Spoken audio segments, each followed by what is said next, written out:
اللہ تعالیٰ نے حضرت آدم علیہ السلام کو جنت سے کیوں نکالا تھا؟ حضرت آدم علیہ السلام سب سے پہلے انسان ہے جن کو اللہ تعالیٰ نے دنیا میں بھیجا، اور سب سے پہلے نبی آپ ہے۔ آپ ہی کی اولاد ساری دنیا میں پھیلی۔ آپ کا ذکر قرآن پاک میں 19 بار آیا ہے۔ جب اللہ تعالیٰ نے دنیا کو آباد کرنے کا ارادہ کیا تو اس نے فرشتوں سے کہا، میں دنیا میں اپنا ایک نائب خلیفہ بنانا چاہتا ہوں۔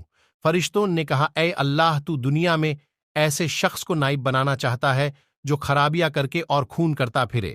ہم تیری تعریف کرنے کے ساتھ تیری تسبیح اور پاکی بیان کرتے رہتے ہیں۔ اللہ تعالیٰ نے فرمایا، میں وہ باتیں جانتا ہوں جو تم نہیں جانتے۔ اللہ تعالیٰ نے حضرت آدم علیہ السلام کو سب چیزوں کے نام سکھا دیے، پھر ان کو فرشتوں کے سامنے کیا اور فرمایا، اگر تم سچے ہو تو مجھے ان کے نام بتاؤ۔ انہوں نے کہا کہ تو پاک ہے، جتنا علم تو نے ہم کو بخشا ہے، اس کے سوا ہم کو کچھ نہیں معلوم۔ پھر اللہ تعالیٰ نے فرشتوں کو حکم دیا کہ تم آدم علیہ السلام کو سجدہ کرو، تو وہ سب سجدے میں گر پڑے، مگر شیطان نے سجدہ نہیں کیا۔ اس کا ذکر پہلے بھی آیا ہے۔ اللہ تعالیٰ نے حضرت آدم علیہ السلام سے کہا کہ تم اور تمہاری بیوی جنت میں رہو اور جہاں سے چاہو کھاؤ پیو، مگر ایک خاص درخت کے متعلق حضرت آدم علیہ السلام کو منع کر دیا کہ اس کے قریب بھی نہ جانا، ورنہ تم بھی ظالموں میں سے ہو جاؤ گے۔ اس طرح اللہ تعالیٰ نے حضرت آدم علیہ السلام کا امتحان لیا کہ دیکھیں یہ ہمارا کہنا مانتے ہیں یا بھول جاتے ہیں اور شیطان کے بہکائے میں آ جاتے ہیں۔ شیطان جو پہلے ہی حضرت سے ناراض تھا کہ ان کی وجہ سے وہ اللہ تعالیٰ کے دربار سے نکلا، اور خدا تعالیٰ کی لعنت اس پر ہوئی، اور اس نے قسم کھائی تھی کہ میں حضرت آدم اور اس کی اولاد کو قیامت تک بہکاتا رہوں گا کہ اللہ تعالیٰ کا کہنا نہ مانے اور خوب برائیاں پھیلائے۔ وہ حضرت آدم اور ان کی بیوی حضرت حوا علیہم السلام کو برابر بہکاتا رہا کہ اس درخت کا پھل تم ضرور کھاؤ، ان کے کھانے سے تم فرشتہ بن جاؤ گے، جنت میں سے کبھی نہ نکلو گے۔ آخر ایک دن حضرت آدم علیہ السلام اور ان کی بیوی حضرت حوا بھول سے شیطان کے بہکائے میں آ گئے اور درخت کا پھل کھا لیا۔ پھل کھاتے ہی دونوں ننگے ہو گئے اور جنت کا لباس ان کے بدن سے غائب ہو گیا، اور وہ جنت کے پتوں میں اپنے بدن کو چھپانے لگے۔ اللہ تعالیٰ نے حضرت آدم علیہ السلام سے کہا کہ ہم نے کہہ دیا تھا کہ اس درخت کے پاس بھی نہ جانا اور شیطان کے کہنے میں نہ آنا، وہ تمہارا دشمن ہے، تم اس کے کہنے میں آ گئے۔ اب تم اور حوا جنت میں سے چلے جاؤ اور دنیا میں جا کر رہو۔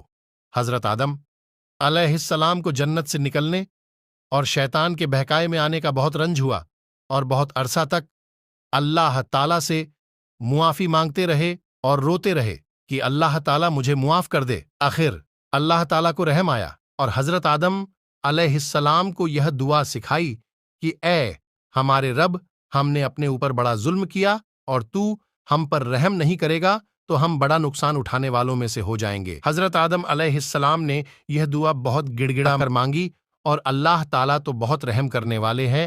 جب کوئی بندہ گناہ کر لیتا ہے اور سچے دل سے توبہ کر لیتا ہے کہ اے اللہ، یہ گناہ تو مجھ سے غلطی سے ہو گیا، آئندہ ایسا نہ کروں گا، تو وہ معاف کر دیتے ہیں۔ چنانچہ حضرت آدم علیہ السلام کو بھی اللہ تعالیٰ نے معاف کر دیا، اور پھر کہا کہ تم اور تمہاری اولاد دنیا میں رہو، اور یہ بات یاد رکھو کہ جب میری طرف سے کوئی نبی علیہ السلام میری ہدایت لے کر تمہارے پاس آئے تو تم اس کا کہنا ماننا۔ جو میرے بھیجے ہوئے نبیوں کا کہنا مانے گا، اس کو پھر نہ کوئی خوف ہوگا اور نہ غم ہوگا، اور جو لوگ میرے نبیوں کی بات کو نہیں مانیں گے اور ہماری آیتوں کو جھٹلائیں گے، وہ دوزخ میں جائیں گے اور ہمیشہ اسی میں رہیں گے۔ اس کے بعد حضرت آدم علیہ السلام اور حضرت حوا علیہ السلام دنیا میں رہنے لگے، خوب جی لگا کر اللہ کی عبادت کرتے۔ ان کی بہت اولاد ہوئی اور دنیا میں سب جگہ آباد ہوتی رہی۔ حضرت آدم علیہ السلام اپنی اولاد کو یہی بات بتاتے رہے کہ تم کبھی شیطان کے بہکائے میں نہ آنا، وہ ہمارا دشمن ہے اور ہم کو بری باتیں کرنے کے لیے بہکاتا رہتا ہے۔ ہمیشہ اللہ کی عبادت کرنا، سچ بولنا، کسی پر ظلم نہ کرنا، ایک دوسرے کے نیک کاموں میں مدد کرتے رہنا۔ آخر کار حضرت آدم علیہ السلام 900 سال زندہ رہ کر وفات پا گئے۔